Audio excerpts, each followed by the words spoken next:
जय श्री राम। आज हम बात करेंगे श्रीमद् भागवत महापुराण के तृतीय स्कंद ब्रह्मांड की उत्पत्ति और विराट पुरुष की स्थिति का वर्णन। विदुर जी के प्रसंग ग्रह त्याग को बताते हुए सुखदेव जी बोले, पांडव अपनी प्रतिज्ञा पूरी करके धृतराष्ट्र के पास आए और उनसे अपना राज्य मांगा। धृतराष्ट्र ने उनके न्यायपूर्ण निवेदन को भी अस्वीकार कर दिया। विदुर जी ने धृतराष्ट्र को विवेक सम्मत सलाह दी, जिसे विदुर नीति कहा जाता है। विदुर जी ने धृतराष्ट्र को समझाया कि हे महाराज, कौरवों की दुष्टता के कारण ही पांडवों को 13 वर्ष वन में भटकना पड़ा। अब अवधि पूरी हो गई है, अतः यह राज्य पांडवों को लौटा देना चाहिए। विदुर जी अपनी बात धृतराष्ट्र को समझा ही रहे थे कि शकुनी और दुशासन वहां आ गए। वे दोनों विदुर जी के ऊपर बहुत क्रोधित हुए और उन्हें दुष्ट बुद्धि, दासी पुत्र आदि बुरे वचन कहे और उनका अपमान किया। पर धृतराष्ट्र जी चुपचाप बैठे रहे। विदुर जी ने भी यह घटना को भगवान की माया के रूप में ही लिया, क्योंकि जो कुछ भी घटित होता है वह ईश्वर की इच्छा का परिणाम है। वे कौरवों के प्रदेश को छोड़कर तीर्थ यात्रा के लिए निकल पड़े। बहुत समय तक विदुर जी इधर उधर पर्यटन करते रहे और कुछ दिनों बाद यमुना नदी के किनारे उनकी भेंट उद्धव जी से हुई। उद्धव जी ने विदुर जी को बताया कि कौरवों ने पांडवों से कहा कि सुई के नोक के बराबर भी जमीन पांडवों को युद्ध के बिना नहीं देंगे। इस बात पर महाभारत का भयंकर युद्ध हुआ, लेकिन भगवान कृष्ण की सहायता से पांडव विजयी हुए। इसके बाद विदुर जी ने उद्धव जी से भगवान कृष्ण और उनके सगे संबंधियों के विषय में पूछा। इस प्रश्न के पूछने पर उद्धव जी बहुत व्याकुल हो गए और बहुत ही भीगे हुए शब्दों में कातर होकर उन्होंने बताया कि द्वारका नगरी जल में डूब गई है और सारा यादव वंश नष्ट हो गया है। भगवान श्री कृष्ण अंतर्धान हो गए हैं। विदुर जी ने यह सारा वृतांत सुना और दुखी हो उठे। फिर वह भगवान श्री कृष्ण का चिंतन करते रहे। इसके बाद भगवान कृष्ण को उद्धव जी ने साक्षात विष्णु के रूप में बताते हुए उनके अनुपम गुणों की चर्चा करते हुए विदुर जी से कहा कि भगवान ब्रह्मा की समग्र सृष्टि में श्री कृष्ण के समान न तो कोई रूपवान है और न ही कोई बलवान। उनकी शक्ति से धर्मद्वेषी थरथर कांपते थे। वे तो साधु जनों के कष्टों के निवारण के लिए महत्व के अंश से युक्त होकर अग्नि के समान अभिभूत हुए थे। विदाई के समय माता पिता से अपने अपराधों के लिए क्षमा याचना करना, शिशुपाल का शिरच्छेद करना, युद्ध में मृत्यु प्राप्त योद्धाओं को दयावश निजधाम प्रदान करना आदि भगवान के कृत्यों का स्मरण कीर्तन करके उद्धव जी रोमांचित हो उठे। भगवान के गुणों का वर्णन करते हुए उद्धव जी बोले, विदुर जी, श्री कृष्ण तो अपकारी के प्रति भी उदार भाव रखते थे। अपने स्तन को विष लगाकर श्री कृष्ण को दूध पिलाने आई पूतना का भी उन्होंने उद्धार किया। अपने से शत्रुता रखने वाले राक्षसों, दैत्यों को भी उन्होंने अपना परम पद प्रदान किया। कृष्ण ने कंस को बलपूर्वक राज सिंहासन से खींचा और पृथ्वी पर पटक पटक कर दे मारा। उन्होंने अपने गुरु संदीपन के कहने पर उसके मृत पुत्र को भी जीवित कर दिया। भीष्म की कन्या रुक्मणी के अनुरोध पर भगवान श्री कृष्ण ने स्वयंवर सभा के बीच में ही उसका हरण किया और उसके साथ विवाह किया। इस तरह भगवान कृष्ण ने अनेक लीलाएं की। सत्यभामा की इच्छा पर भगवान श्री कृष्ण ने इंद्रलोक से उन्हें पारिजात का फूल ला कर दिया। राजा भगवत दत्त को पृथ्वी की प्रार्थना पर राजा बनाया और अनेक निर्दोष बंदियों को बंधन से मुक्त किया। भगवान श्री कृष्ण ने भीमासुर का विनाश करके अनेक अबलाओं का उद्धार किया और उन अनेक अबलाओं के प्रेम से भरे हुए अनुरोध के कारण ही उनके रूपों में एक बार में ही पुत्रवती बनाया। अधिकांश यदुवंशी शराब पीने लगे थे और आपस में झगड़ने लगे थे। वे बात बात पर एक दूसरे से लड़कर संघर्ष किया करते थे। भगवान श्री कृष्ण ने देखा कि यदुवंश का विनाश काल आ गया है, तब वे तटस्थ हो गए और प्रभास क्षेत्र में आ गए। जैसे ही भगवान कृष्ण ने द्वारिका से पैर निकाला, वैसे ही यदुवंशी आपस में मर गए। प्रभास क्षेत्र से चलकर भगवान श्री कृष्ण सरस्वती नदी के किनारे पहुंचे और वहां से उन्होंने मुझे भी अलग होने के लिए कहा, लेकिन मैं कहां और किस तरह जाता। भगवान श्री कृष्ण ने मेरी भक्ति भावना का अनुभव किया, मेरी निष्ठा को देखते हुए जन्मों जन्मों तक अपना भक्त बने रहने का वरदान दिया। मैंने उस समय भगवान से प्रार्थना की कि भले ही वे सर्वज्ञ और सर्वशक्तिमान हैं, फिर भी वे शरीर धारण करें और अनेक लीलाएं करें। मेरी प्रार्थना पर ध्यान देकर भगवान श्री कृष्ण ने उसे स्वीकार किया और ब्रह्मा जी को दिए हुए भगवत ज्ञान को अपने मुख से ही मुझे सुनाया, जिसे सुनकर मैं कृतार्थ हो गया। अब मैं तप करने के लिए बर्दी का आश्रम जा रहा हूँ। विदुर जी ने उद्धव जी को प्रणाम किया और उनसे श्रीमद् भागवत की कथा सुनाने की प्रार्थना की। क्योंकि उद्धव जी तपस्या करने के लिए जा रहे थे, इसलिए उन्होंने कहा कि वे मैत्रेयी से संपर्क करें, क्योंकि भगवान के इस ज्ञान के प्रचार प्रसार का दायित्व मैत्रेयी जी को सौंपा है। विदुर जी ने मैत्रेयी जी से 3 सवाल पूछे थे कि माया से अतीत क्रम रहित ईश्वर संसार की रचना कैसे करता है और किस प्रकार जीवों को जीविका प्रदान करता है। प्रभु विश्व का नियामक है और वह कैसे अवतार धारण करके लीलाएं करता है। भगवान श्री कृष्ण की लीलाओं का मर्म क्या है। मैत्रेयी जी ने कहा, हे विदुर, भगवान श्री कृष्ण महाप्रलय में अपनी योग माया को समेटकर सुषुप्त पड़े रहते हैं। उस सुषुप्त अवस्था में भी वे सर्वथा चैतन्य तथा पुनः सृष्टि की रचना के लिए काल की प्रतीक्षा में रहते हैं। गुणमयी माया में काल द्वारा शोभ किए जाने पर भगवान चैतन्य रूप धारण करते हैं और उस समय काल और माया की प्रेरणा से पहले महत्व प्रकट होता है। उसमें विकास आने पर अधिभूत अध्यात्म और अधिदेव के आश्रयभूत 3 वैकारिक तेजस और तामस तत्व और इन तत्वों से क्रमशः मन, इंद्रिय और आकाश में विकास होने से उत्तरोत्तर शब्द आकाश, तेज, अग्नि तत्व तथा स्पर्श, पवन, रस, जल, गंध, पृथ्वी तन्मात्राएं उत्पन्न होती हैं। मन के साथ ही अहम तत्व से देवगण भी उत्पन्न होते हैं। मन के साथ उत्पन्न देव सृष्टि रचना का प्रयास करते हैं, परंतु परस्पर संबंध न होने के कारण सफल नहीं हो पाते। तब वे भगवान की शरण में जाकर उनकी स्तुति करते हुए उनको सेवा का अवसर प्रदान करने की विनती करते हैं। देवों के द्वारा प्रार्थना करने पर भगवान 23 तत्वों को संगठित करके उनमें अपने आप को प्रवेश करते हैं। इससे उन तत्वों में विराट पुरुष का आविर्भाव होता है। यह विराट तत्व भी हजारों साल तक जल में ही पड़ा रहता है और जब उसे शोभ होता है तभी संसार की रचना करता है। सबसे पहले वह 3 विभाजन करता है, आत्मा, परमात्मा और विराट। यही भगवान विराट प्रथम अवतार हैं और इसी अवतार से सारी सृष्टि की रचना होती है। विराट प्रथम अवतार हैं और 5 प्राण अपान, समान, उदान और व्यान, वायु तथा नाग सहित कुर्म, कुकुलदेव और धनंजय आदि प्रकट होते हैं। भगवान अपने घोर तप से इन सब की जीविका के लिए मुंह, जीभ, नाक, त्वचा, कान, आँख, लिंग, गुदा, हस्त, पाद, मन, बुद्धि और चित्त आदि को प्रकट करता है। फिर इसके बाद उनके विषय, वाणी, स्वाद, प्राण, स्पर्श, दर्शन, श्रवण, वीर्य, मल त्याग, काम की शक्ति, चिंतन, अनुभूति और चेतना की अवस्थिति होती है। फिर इनके देवता अग्नि, वरुण, अश्विनी कुमार, आदित्य, पवन, प्रजापति, इंद्र, लोकेश्वर आदि उत्पन्न होते हैं। उसका पुरुष के मुख से वेदों सहित ब्राह्मणों की, भुजाओं से क्षत्रियों की, जांघों से वैश्यों की और चरणों से शूद्रों की उत्पत्ति होती है। इन लोगों के भी कर्म अलग अलग हैं।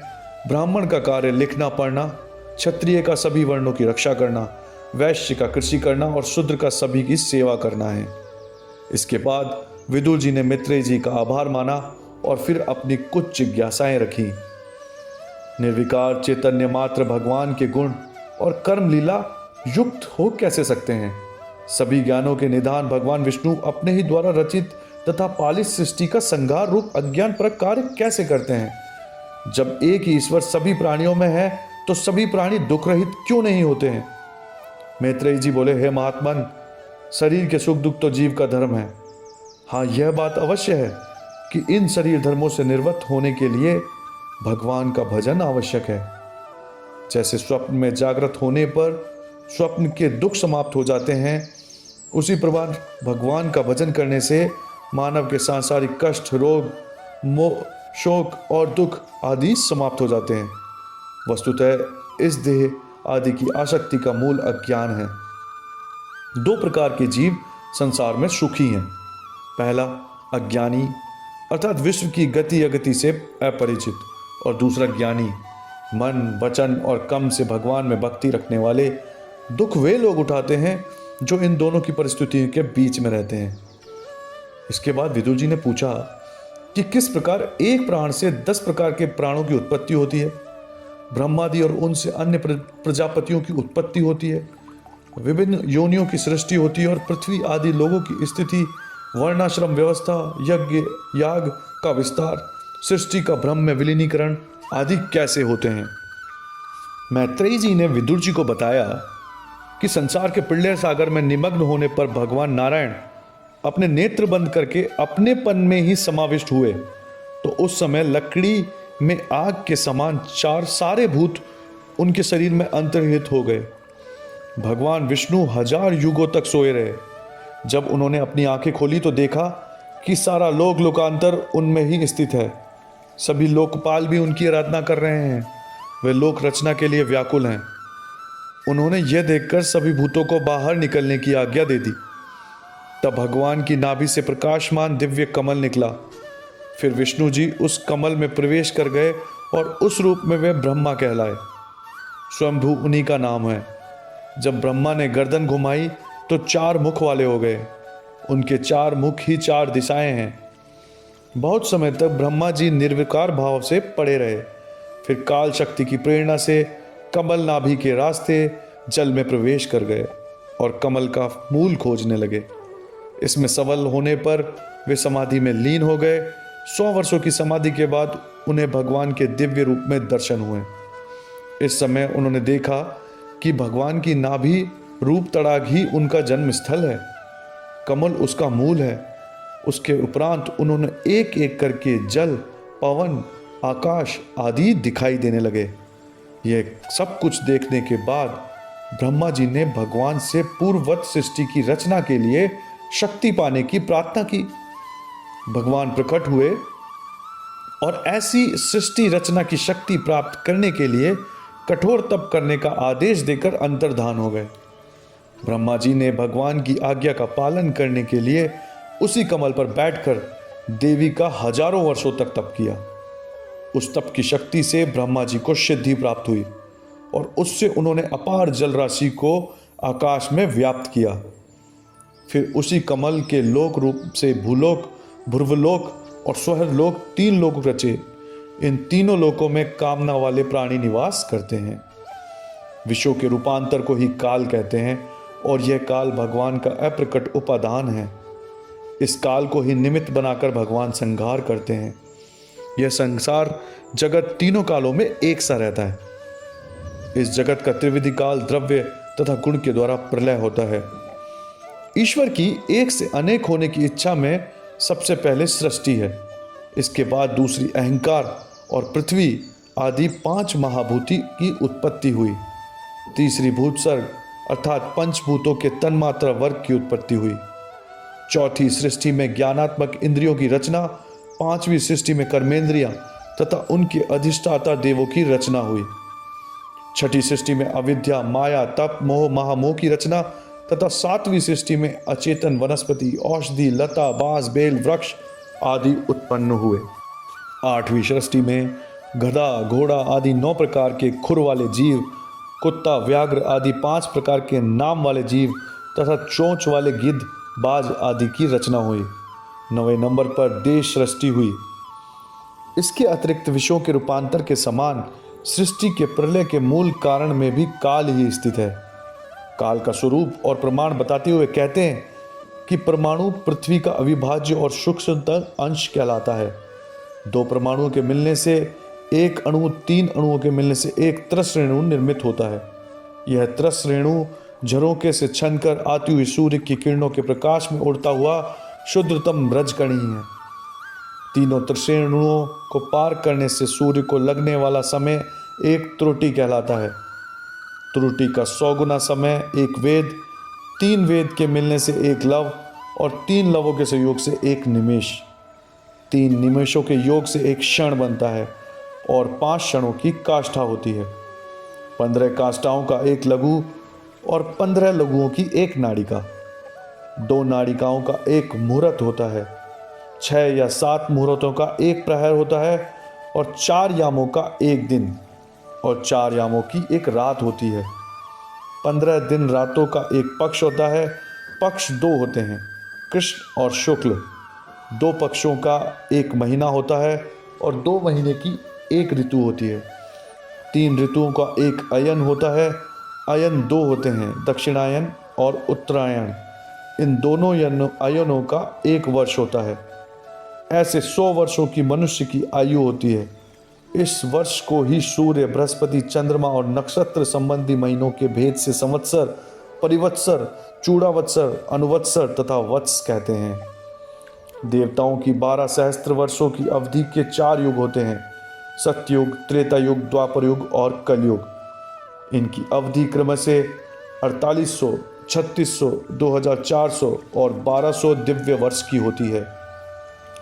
इस तरह के 1 सहस्त्र चारों युग ब्रह्मा जी का एक दिन होता है और इतना ही समय एक रात। ब्रह्मा जी के दिन को ही कल्प कहते हैं। एक कल्प में 14 मनु होते हैं और प्रत्येक मनु का परिमाण 71 और 6/14 चतुर्युगी है। ब्रह्मा जी के दिन की समाप्ति पर रात का आगमन और उनका विश्राम करना ही प्रलय है। ब्रह्मा जी की आयु के पहले प्रारंभिक भाग के प्रारंभ में ब्रह्मा नामक कल्प हुआ। इस कल्प में शब्द मात्र थे। दूसरे प्रारंभिक भाग में पद्म नामक कल्प हुआ। इस कल्प में भगवान के नाभि सरोवर से कमल प्रकट हुआ। यह सर्वलोकमय था। मैत्रेयी के अनुसार इस समय दूसरे प्रारंभिक चरण का वारा कल्प चल रहा है। इसमें भगवान के शुक्र रूप धारण किया। दोपरात का यह काल विष्णु भगवान का एक निमेष है। वे ही इस समस्त ब्रह्मांड कोश के कारण रूप है और उनसे परे कुछ भी नहीं है। इसके बाद मैत्रेय जी ने प्रलय के बाद सृष्टि की उत्पत्ति का विवरण दिया। उन्होंने कहा कि जब ब्रह्मा जी सृष्टि की रचना के लिए तैयार हुए तो सबसे पहले मोह, तम आदि तामसिक वृत्तियां रची गई। इससे वे दुखी हो उठे। दोबारा जब उन्होंने सृष्टि रचना के विषय में विचार किया तो वीतराग, ऋषि सनक आदि उत्पन्न हुए। इन वीतरागियों ने सृष्टि के विस्तार की ब्रह्मा जी की आज्ञा स्वीकृत कर दी। ये सभी ऋषि ब्रह्मचर्य का पालन करते हुए विष्णु के ध्यान में रहे। ब्रह्मा जी आज्ञा के न मानने से क्रोधित हो उठे तो एक नीले व एक लाल रंग का बालक उनकी भौं से उत्पन्न हुआ। यह बालक पैदा होते ही अपने नाम और निवास के लिए रोने लगा। ब्रह्मा जी ने उनके रोने के कारण उनका नाम रुद्र रख दिया और निवास के लिए आकाश, पवन, अग्नि, पानी, हृदय, इंद्रियां, प्राण आदि निश्चित कर दिए। आगे इन्होंने इस रुद्र के भी 11 भाग कर दिए। वे क्रम से इस प्रकार हैं: मन्यु, मनु, महिनस, महान शिव, ऋतध्वज, उग्रेता, भव, काल, वामदेव तथा धृतवत। इन 11 रुद्रों को ब्रह्मा ने क्रम रूप से 11 रुद्रनियां दी: घी, व्रति, उष्णा, नियुत, उमा, सर्पी, इला, अंबिका, इरावती, सुधा और दीक्षा, और कहा कि इनसे आगामी प्रजा उत्पन्न करो। नील लोहित ने ब्रह्मा जी की आज्ञा का पालन किया, पर उससे जो संतति उत्पन्न हुई वह बहुत भयंकर थी। उस पर ब्रह्मा जी ने नीलोहित से कहा कि तप करो और उत्तम संतति उत्पन्न करो। नील लोहित वन में तप करने के लिए चले गए। इसके बाद 10 अंगों से ब्रह्मा जी ने 10 पुत्र उत्पन्न किए: गोद, प्रजापति, अंगूठा, दक्ष, प्राण वशिष्ठ, त्वचा भृगु, हाथ ऋतु, नाभि पुलय, कान पुलत्स्य, मुख अंगिरा, नेत्र अग्नि, मन मरीचि आदि। इनके अतिरिक्त ब्रह्मा जी ने हृदय से काम, भुहों से क्रोध, अधर और होठों से लोभ, वाणी से सरस्वती, लिंग से समुद्र, गुदा से निश्रति, छाया से कदम, दाएं स्तन से धर्म और बाएं से अधर्म को पैदा किया। इसके बाद ब्रह्मा जी स्वरूप और वासना से रहित पुत्री सरस्वती पर मोहित हो गए।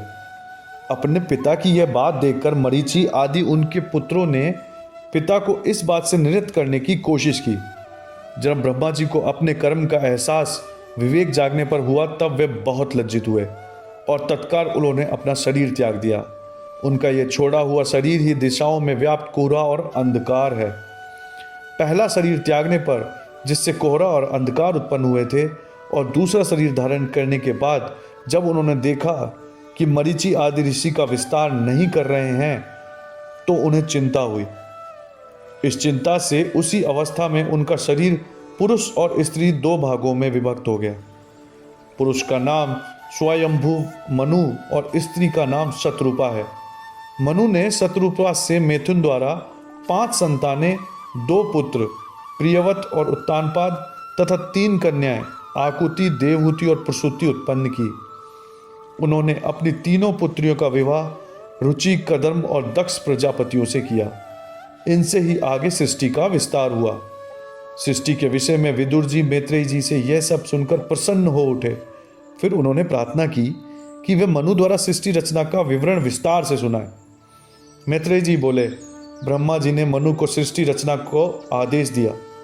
मनु ने ब्रह्मा जी के सामने समस्या रखी कि सृष्टि तो जलमग्न है, अतः उत्पन्न प्राणी कहाँ रहेंगे। उस समय ब्रह्मा जी की नाक से अंगूठे के जितना एक शुकर शिशु निकला और क्षण भर में हाथी जितना हो गया। उसके इस प्रकार शरीर विस्तार को देखकर फिर चिंतामग्न हो गए। इसी समय शुकर ने सभी दिशाओं को अपने गर्जन से प्रतिध्वनित कर दिया। इस गर्जना से देवों ने उसे साक्षात ब्रह्म मान लिया और उसकी आराधना करने लगे। शुकर ने जब अपनी कठोर त्वचा और चमकते नेत्र तथा सफेद दाढ़ों से सूंघ सूंघकर पृथ्वी का पता लगाने समुद्र में प्रवेश किया, वह रसातल में डूबी पृथ्वी को जल से बाहर ले आए। इस कोशिश में हिरण्याक्ष दस्युओं ने बाधा डाली, पर भगवान शुकर ने उनको समाप्त कर दिया। मरीचि आदि ऋषियों ने वराह को अवतार मानकर उनकी पूजा की और पृथ्वी का उद्धार करने के लिए धन्यवाद दिया। विदुर जी ने मैत्रेयी से पूछा कि आप हिरण्याक्ष द्वारा विरोध का कारण बताने का कष्ट करें। मैत्रेयी जी ने कहा कि एक बार महर्षि मरीचि के पुत्र कश्यप सूर्यास्त के समय यज्ञशाला में अपनी पूजा से निर्वस्त्र होकर बैठे थे। उसी समय दक्ष की पुत्री दिति पुत्र की कामना से कामातुर होकर उनकी सेवा में उपस्थित हुई और उनसे कहने लगी कि हे प्रियतन, मेरी सौतनों के अनेक पुत्र हो चुके हैं, पर आप जैसे पति को पाकर भी मैं निपुति हूँ। आप मुझे ईर्ष्या द्वेष से बचाकर पुत्रवती बनाइए। कश्यप जी ने रात्रिकाल आने तक धैर्य रखने के लिए कहा, पर कामातुर दिति ने लज्जा छोड़कर उन्हें उसी समय काम क्रीड़ा के लिए कहा। काम क्रीड़ा से निवृत्त होकर कश्यप जी ने स्नान आदि नित्य कर्म किया और दिति को अनुचित समय में गर्भ धारण करने के दुष्प्रमाणों से अवगत कराया। उन्होंने कहा कि उससे ऐसे 2 पुत्र पैदा होंगे जो बहुत दुष्ट और राक्षसी वृत्ति के होंगे। उनके उत्पात से परेशान होकर स्वयं भगवान विष्णु को उन्हें मारने के लिए अवतार लेना पड़ेगा। दिति इस बात को सुनकर घबराने लगी। कश्यप जी ने कहा कि पुत्र तो ऐसे ही होंगे, पर पौत्रों में से एक बालक विष्णु भक्त बनेगा। उसके स्मरण मात्र से लोग अपना मन शुद्ध करेंगे। उनकी बात सुनकर दिति को यह संतोष हुआ कि उसके पुत्रों का संबंध शत्रुता का भले ही सही, पर साक्षात भगवान से जुड़ा होगा। दिति का गर्भ जैसे जैसे बढ़ने लगा, वैसे वैसे इंद्र आदि लोकपाल घबराने लगे। उनका तेज क्षीण होने लगा। तब वे सब ब्रह्मा जी के पास आए और उनसे स्थिति को सुधारने की प्रार्थना की। ब्रह्मा जी ने बतलाया कि यह सब भगवान विष्णु की माया है। उन्होंने कहा कि एक बार मैंने मानस पुत्र शनकादि विष्णु लोग गए तो उन्होंने वहाँ की बाहरी मोहनी छटा की उपेक्षा की। उसे देखे बिना वे सीढ़ियाँ चढ़कर विष्णु जी से मिलने के लिए चलते रहे। जब से 7वीं सीढ़ी पर गए तो विष्णु जी के द्वारपाल जय विजय ने उनको रोका। ऋषि लोग इससे नाराज हो गए और उन्होंने जय विजय को काम, क्रोध, लोभ से भरी पृथ्वी पर जन्म देने का शाप दे दिया। इस शाप को पाकर दोनों ने प्रार्थना की कि हे ऋषिवर, हम जिस भी योनि में जन्म लें, हमें भगवान विष्णु के दर्शन सुलभ हों। इतनी ही देर में भगवान विष्णु ऋषियों के आगमन का समाचार पाकर वहां आ गए। तब सभी ऋषियों ने भगवान के दर्शन से तृप्त होकर उनका वंदन कर दिया। भगवान ने भी द्वारकालों का यह कर्म अनुचित बताया और शाप को उचित माना। साथ ही ऋषियों से प्रार्थना की कि वे उन्हें यह आशीर्वाद दें कि वे दंड भोगकर पुनः मेरे पास आ सके। तब ऋषियों ने द्वारपालों को निर्दोष समझा और प्रभु से स्वयं को दंडित करने को कहा। तब भगवान ने बताया कि यह उनका ही पूर्व नियोजन है। वे बोले कि एक बार जब मैं योग माया में लीन था, तब इन्होंने लक्ष्मी जी को मेरे पास आने से रोका था। वे पहले ही इन्हें शाप दे चुकी हैं, आपने तो इसे केवल दोहराया है। अतः आपके शाप से ये तप से क्षीण पृथ्वीलोक में जाएंगे, दंड भुगत कर वापस आ जाएंगे। उसी समय ये दोनों जय विजय वैकुंठ से गिरे और दिति के गर्भ में समा गए। उन दोनों के तेज से ही लोकपालों की यह स्थिति हुई। अतः चिंता की कोई बात नहीं, भगवान विष्णु लोक का सृजन, पालन और संहार करने वाले हैं। अतः वे आपको ही संकट से मुक्त करेंगे। दिति के पुत्र उत्पन्न हुए तो संसार में चारों तरफ अंधकार सा छाने लगा, भयंकर उत्पात होने लगे। कश्यप ने पहले उत्पन्न हुए बच्चे का नाम हिरण्यकशिपु रखा और दूसरे का हिरण्याक्ष रखा। हिरण्यकशिपु ने ब्रह्मा जी को तपस्या करके प्रसन्न किया और मृत्यु न होने का वरदान लिया। उसने अपनी वीरता और औद्धत्य से सारे लोकपालों को परास्त कर लिया और लोकों पर अधिकार कर लिया। एक दिन की बात है कि हिरण्याक्ष युद्ध की भावना से अपनी गदा लेकर शत्रु को खोजते खोजते स्वर्ग जा पहुंचा। हिरण्याक्ष को देखकर सभी देवता ऐसे छुप गए जैसे गरुड़ को देखकर सांप छिपते हैं। इधर हिरण्याक्ष अपने घमंड में चूर देवताओं को युद्ध के लिए ललकारने लगा, पर कोई भी देवता उसके सामने ना आ सका। इधर पृथ्वी पर भी उसको अपना कोई प्रतिद्वंदी नहीं मिला। वह फिर निर्भय होकर समुद्र में घुस गया और काफी समय तक जल क्रीड़ा करता रहा। फिर वह वरुण देवता के पास जाकर उनको लड़ने के लिए ललकारने लगा और उनका मजाक उड़ाने लगा। वरुण को क्रोध तो आया, पर वे शांत रहे और अपनी असमर्थता समझकर युद्ध के लिए तैयार नहीं हुए। पर उन्होंने हिरण्याक्ष से कहा कि वे लोक में अजय योद्धा होना चाहता है तो जाए और भगवान विष्णु के समक्ष अपना परिक्रम दिखाए। यह सुनकर हिरण्याक्ष भगवान विष्णु की खोज में निकल पड़ा। इस बीच उसने नारद जी से जाना कि वे पाताल की ओर गए हैं, अतः वह उधर ही निकल पड़ा। वहां उसने देखा कि भगवान विष्णु वराह का रूप धारण करते हुए पृथ्वी का उद्धार कर रहे हैं। यह देखकर उसने विष्णु जी का उपहास किया और उन्हें युद्ध के लिए ललकारा। वराह एवं विष्णु ने उसकी ललकार पर कोई ध्यान नहीं दिया और अपनी डाढ़ों पर पृथ्वी को उठाए तथा चलने लगे। हिरण्याक्ष इसे अपना अपमान समझकर उन्हें कुवचन बोलता रहा और उनके पीछे भागा। फिर भगवान ने पृथ्वी को वहीं जल में रखकर उससे युद्ध प्रारंभ किया। तमाम लोकपाल इस युद्ध को देखने के लिए वहां आ गए। काफी समय तक दोनों में युद्ध होता रहा। विष्णु की गदा हाथ से छूटकर दूर जा गिरी। इस स्थिति में हिरण्याक्ष ने युद्ध समाप्त कर दिया, निशस्त्र पर आक्रमण नहीं करते। तब वराह ने अपने चक्र का ध्यान किया और फिर हिरण्याक्ष को ललकारा। हिरण्याक्ष ने अपनी गदा से प्रहार किया, पर प्रभाव नहीं पड़ा। त्रिशूल उठाया तो भगवान ने सुदर्शन चक्र से उसके टुकड़े टुकड़े कर दिए। अंत में वराह रूपी विष्णु ने उसकी कनपटी पर जोर से थप्पड़ मारा तो वह चक्कर खाकर पृथ्वी पर गिर पड़ा और कुछ समय में ही मर गया। अब विदुर जी ने कहा कि हे प्रभु, जब पृथ्वी का उद्धार हो गया तो स्वयं वो मनु ने सृष्टि विचार के लिए कौन कौन से उपाय किए। मैत्रेयी जी बोले कि मनु ने शत्रुपा से देवहूति नामक एक कन्या को जन्म दिया। उधर कदम मुनि ने 1 सहस्त्र वर्ष तक तप किया और भगवान विष्णु को प्रसन्न कर लिया। भगवान विष्णु ने कदम मुनि को आदेश दिया कि यह मनु और शत्रुपु की कन्या देवहूति से विवाह करे तथा 9 प्रकार की सृष्टि का विस्तार करे।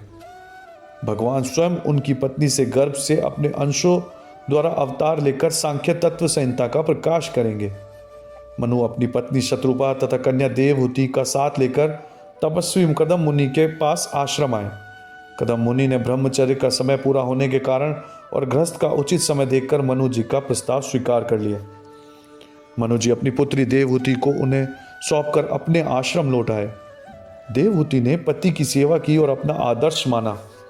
कदम ऋषि ने अपनी पत्नी के त्याग तप सेवा से प्रसन्न होकर अपने तप के बल से उन्हें दिव्य शक्ति प्रदान की, पर देवहूति ने पति की सेवा को ही चरम लक्ष्य माना। कुछ समय उपरांत देवहूति ने ब्रह्मा जी के द्वारा दिए गए आदेश प्रजा सृष्टि का स्मरण दिलवाया। तब पत्नी की इच्छा और आदेश के कारण ऋषि कामकीर्णा की ओर उन्मुख हुए। उसके बाद उन दोनों ने पुत्र की कामना से भगवान विष्णु की आराधना की। भगवान के प्रसाद से कुछ समय के बाद देवहूति ने पुनः गर्भ धारण किया।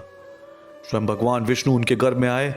जब ब्रह्मा जी को पता चला तो अपने मानस पुत्रों सनकादियों को लेकर कदम मुनि के यहाँ आए और खुश होते ही उन्होंने भगवान विष्णु के अवतार लेने का रहस्य को बताया। उन्होंने यह भी कहा कि यह अवतार कपिल मुनि के रूप में प्रसिद्ध होगा, जो करंत दैत्य का विनाशक और सांख्य शास्त्र के प्रणेता होंगे।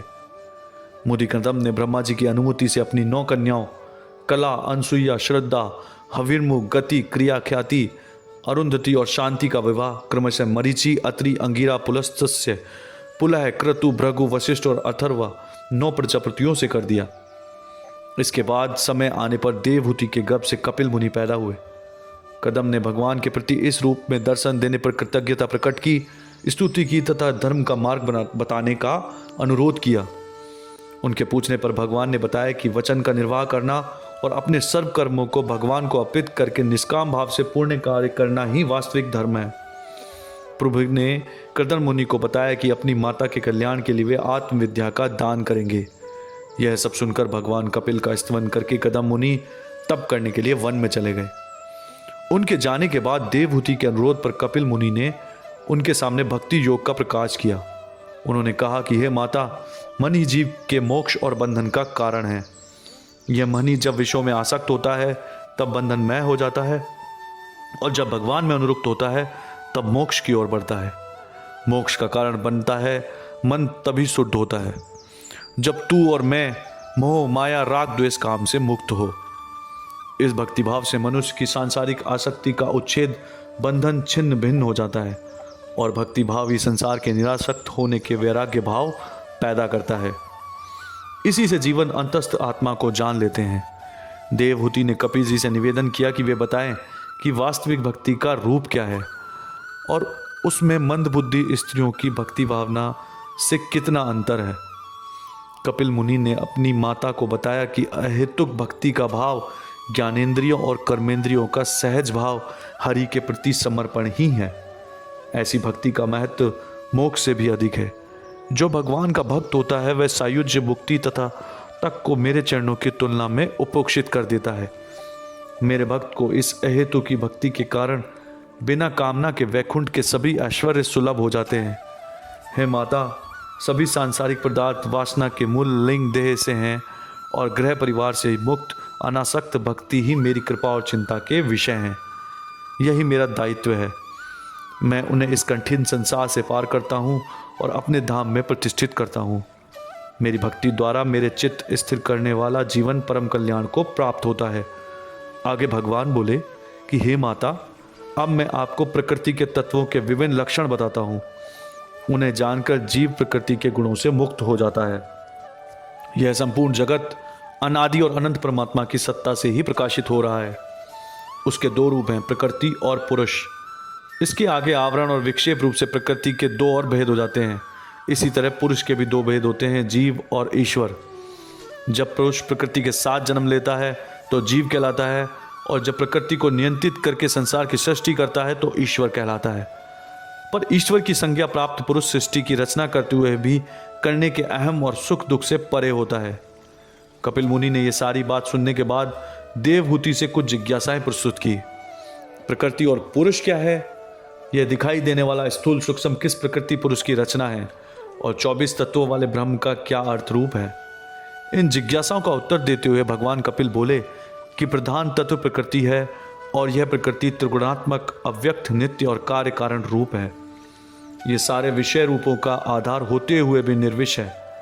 पृथ्वी, जल, वायु, आकाश और अग्नि, ये पंच महाभूत और इनकी तन्मात्राएं गंध, रस, रूप, स्पर्श और शब्द, पांच इंद्रिय, प्राण, जीव, त्वचा, नेत्र और कान तथा हाथ, पैर, गुदा, लिंग और वाणी, कर्मेंद्रियां तथा मन, बुद्धि, चित्त और अहंकार, ये चार मन की वृत्तियां हैं।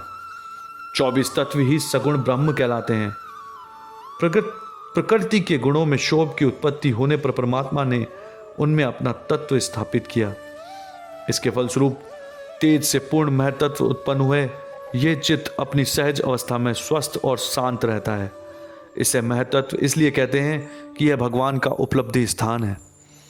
जब इस चित्त में शोभ उत्पन्न हुआ तो 3 प्रकार के अहंकार, वैकारिक, तेजस और तामस उत्पन्न हुए।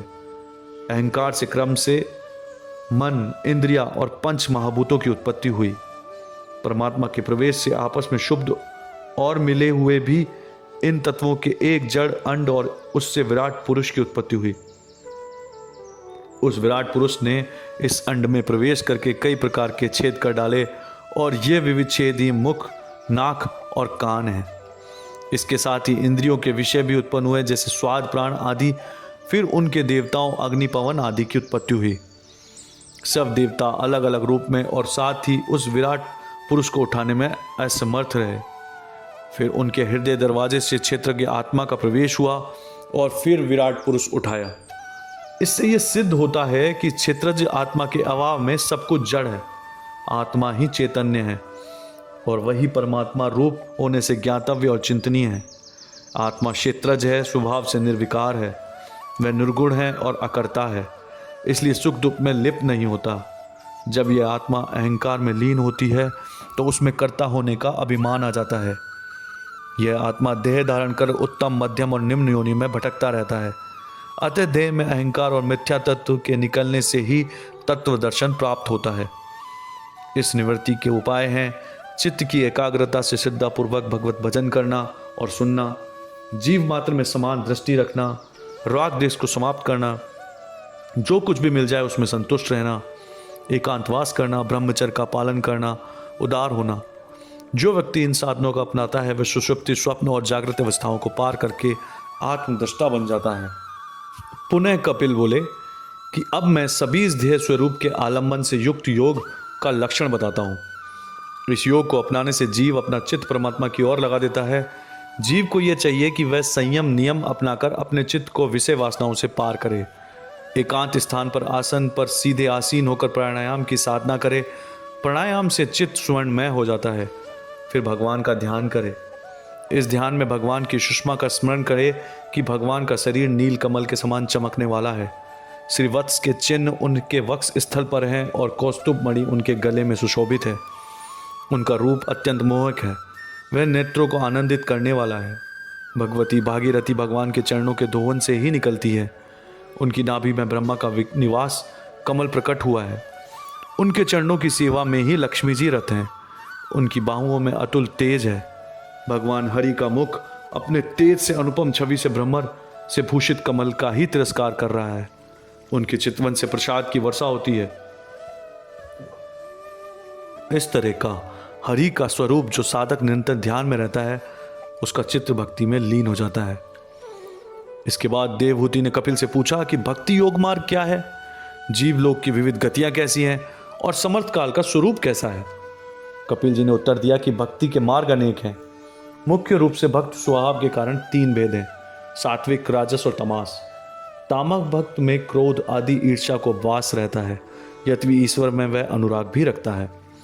राजस भक्त यश ऐश्वर्य की कामना से अनुराग रखता है। सात्विक भक्त निष्काम भाव से भक्ति करता है, उसमें अभेद बुद्धि और कर्तव्य भावना भी होती है। वह प्रेम भाव से समर्पित हो अनन्य भक्ति को ही चरम ध्येय मानकर मुक्ति की भी अपेक्षा करता है। इसका एक साधारण उपाय भी है कि मनुष्य हिंसा रहित होकर ध्यान, आराधना तथा पूजा करे और जीव मात्र में मुझे देखे। इसके बाद भगवान कपिल काल के स्वरूप की चर्चा करते हुए अपनी माता से बोले।